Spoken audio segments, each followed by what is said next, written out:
Hey guys, it's JD from Ponzo World, and today we're unboxing and reviewing this water transfer pump made by Acquaer. Now you can find this transfer pump on Amazon. Links for it will be down below this video if you want to go check it out. And by the way, it is $70 on Amazon, so relatively cheap.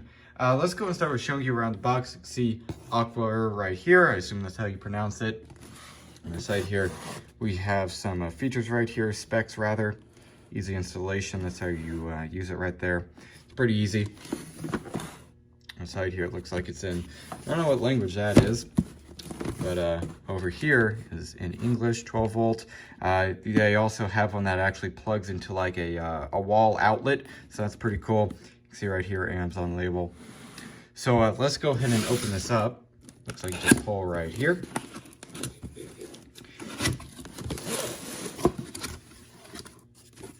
And here it is. Instructions right up top. Right there, set those off to the side for now. And then here it is. It's actually relatively small. Huh. Pretty cool. Got a nice weight to it, very heavy. Let's go and set that over here. Then here it looks like we have maybe a filter. On and off switch here. You can see the 12 volt terminal leads right here. And then it looks like it also comes with a hose right here. And then some other small attachments right here. So what I'm gonna go ahead and do is set this up and, well, try it out.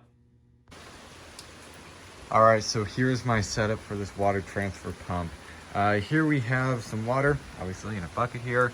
Right there is the filter attached to the included hose. It's gonna be sucking water out of here, and it's going to be pushing it through this hose and then out the end of the hose right there. Also have for 12 volts right here, I have it actually plugged up to this little Fantic jump pack here. I don't have access to it like a car battery right now, but that would work.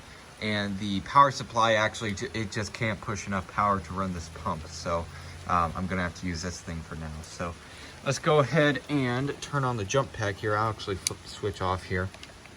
And I'll switch on the jump pack. And flip it on. Got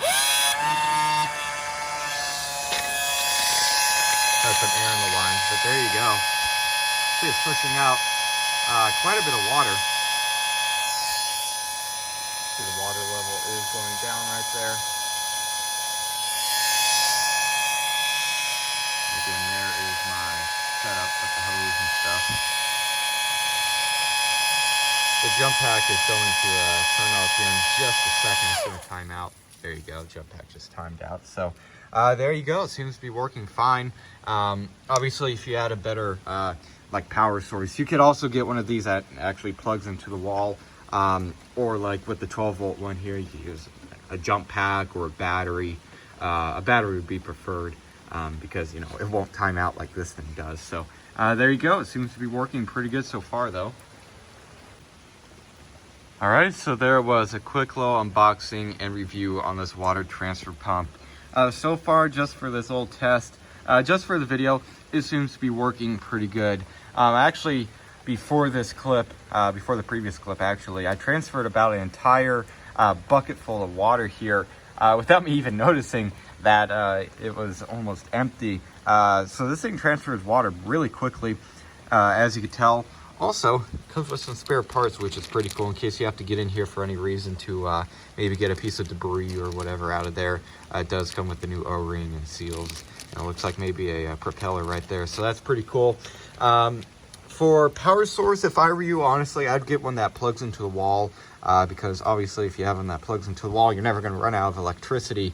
However, if you get one that plugs in via the 12 volts, you can get a battery that does wear down.